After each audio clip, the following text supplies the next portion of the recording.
मैं प्रभु का धन्यवाद करता हूँ एक बार फिर से सर्वशक्तिमान यहोवा परमेश्वर ने हमें एक और दिन दिया कि हम उस सर्वशक्तिमान परमेश्वर का धन्यवाद करें और उस जीवित परमेश्वर के चरणों में जब आज मैं और आप हैं तो उसके उपकारों का शुक्र गुजारी करें क्योंकि वो जिंदा खुदा है।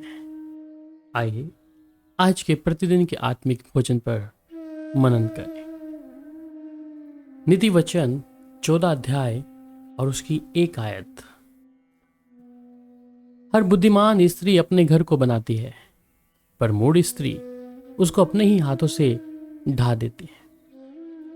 सुलेमान का नीति वचन जो परमेश्वर ने उसे विवेक दिया, उस बुद्धि और विवेक के अनुसार नीति वचन के इस आयत को जब हम पढ़ते हैं यहां पर इस प्रकार कहता है कि हर एक बुद्धिमान स्त्री अपने घर को बनाती है।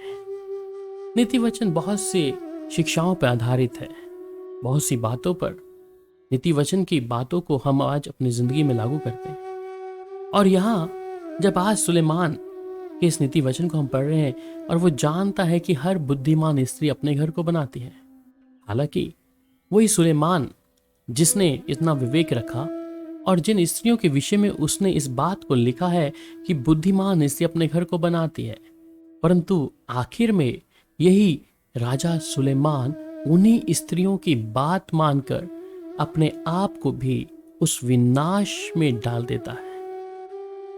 इतना विवेक रखने वाला व्यक्ति। पर आज हम सुलेमान के जीवन को नहीं, पर यहां पर उसकी लिखी हुई उस विवेक की बातों को देख रहे हैं कि बुद्धिमान स्त्री अपने घर को बनाती है।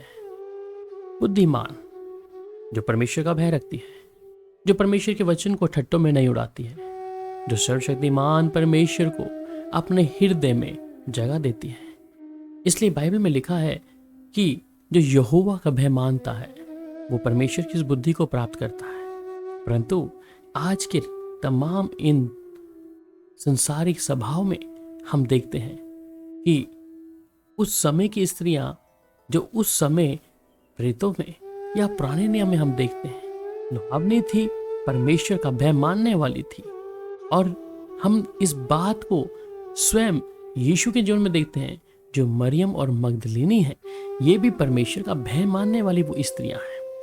पर जिस प्रकार समय और हर स्थितियां संसारिक चीजें बदल रही हैं, उसी प्रकार आज मनुष्य के आचरण में, उसके पहनावे में, उसके बोलचाल में, उसके स्वभाव में आज वो अपने आप को उस बुद्धि जो होना चाहिए परमेश्वर की उससे ना रखते हुए परमेश्वर की उस वचन को आज बहुत अच्छे तरीके से टाल देती हैं। यहां पर जब सुलेमान इस बातों को लिख रहा है कि एक बुद्धिमान स्त्री जो परमेश्वर का भय मानती हो, परमेश्वर का आदर करती हो, परमेश्वर के साथ चलती हो, वह अपने घर को बनाती है, परंतु मूढ़ स्त्री अपने ही हाथों से उसे ढा देती है, उस बने बनाए घर को। और सिर्फ यही नहीं, नीति वचन में बहुत सी बातें लिखता है। वो कहता है कि लंबे चौड़े घर में झगड़ालू पत्नी के संग रहने से छत के कोने पर रहना उत्तम है।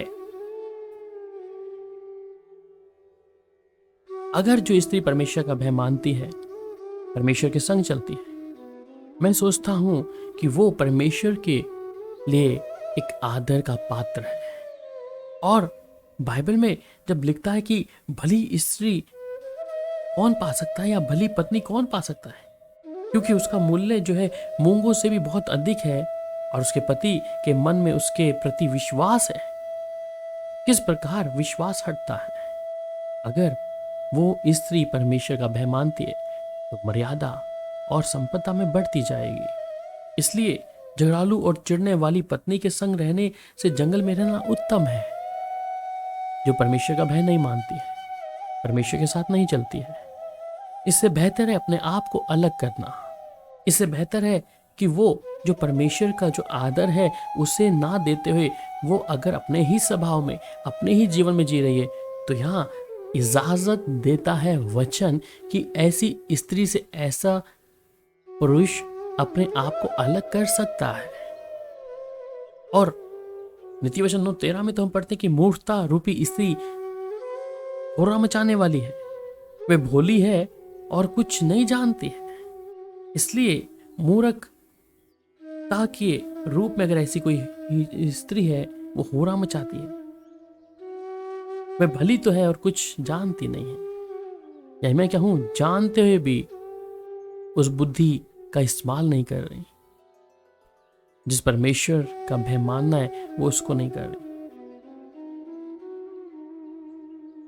और बाइबल इस बात का दावा करती है कि मूर्ख पुत्र पिता के लिए विपत्ति ठहरता है और पत्नी के झगड़े रगड़े सदा टपकने के समान है।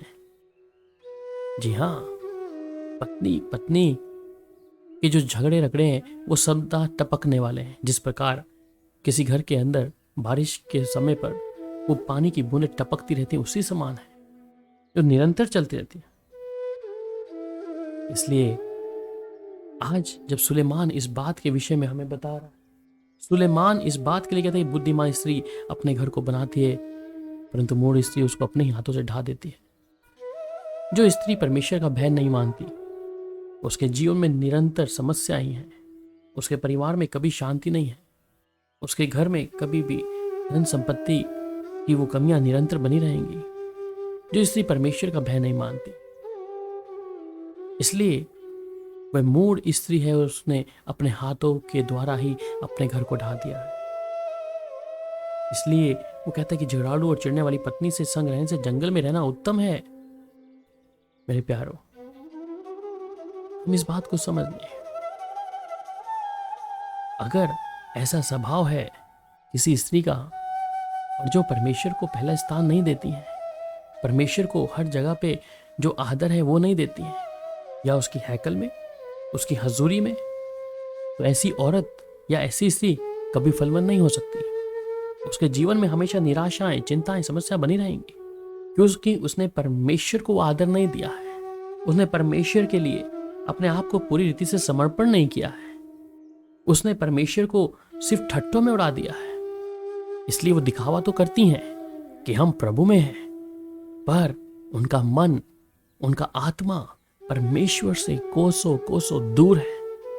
अगर आज कोई बहन अपने जीवन में इस बात को, इस वचन को सुन रही है, तो मैं आज विनती करूंगा कि आज समर्पण करें और प्रभु के साथ में, उसके स्वभाव में उससे बुद्धि मांगे और परमेश्वर का भय माने कि परमेश्वर से बुद्धि और ज्ञान दे। आइए प्रार्थना करें। पिता, आपका धन्यवाद हमारी बातों के लिए प्रभु, आपका धन्यवाद करते हैं आज के सुंदर कलाम के लिए प्रभु, जो नीति वचन 14 अध्याय उसकी 1 है कि हर बुद्धिमान स्त्री अपने घर को बनाती है, पर मूढ़ स्त्री उसको अपने ही हाथों से ढा देती है। अगर आज कोई भी भाई या बहन प्रभु आज इस वचन को सुन रहे हैं और इस समय अगर वो जीवन में देख रही है कि तकलीफें भरी हैं, चिंताएं भरी हैं, और परमेश्वर के लिए उसको जो आदर देना है वो अगर जीवन में नहीं दिख रहा, तो प्रभु इसी समय उसे माफी दे। उसके मन को कायल कर पिता परमेश्वर कि अपनी गलती वो सुधार ले प्रभु। ऐसा ना हो कि जब परमेश्वर का न्याय का दिन आए तो वो परमेश्वर के राज्य में दाखिल होने के लायक ना बचे। ऐसा ना हो कि उसने परमेश्वर को ठट्टों में उड़ाया है। ऐसा ना हो कि उसने परमेश्वर के वचन को जानते हुए, हर उस वचन को जानने के बाद, उस शिक्षा पाने के बाद भी उसने अपने मन को परमेश्वर के लिए नहीं फिराया। तो इस समय आप उसे मौका दें प्रभु कि वे मन को प्रभु अपनी ओर नहीं परंतु आपकी ओर फिरे, और संसार की बातों से, संसारिक झूठी चीजों से, अभिलाषाओं से उसके मन को दूर करें प्रभु जी। तेरी ओर प्रभु आने के लिए मौका दे कि जान ले कि यहोवा ही परमेश्वर है जो हर बात का न्याय करेगा। प्यारे पिता, हम आपका धन्यवाद करते हैं कि आपने हमारी प्रार्थना को सुना। प्रभु यीशु मसीह के मधुर और मीठे नाम में आमीन। अब प्रभु यीशु मसीह की शांति आपके साथ हो। शालोम।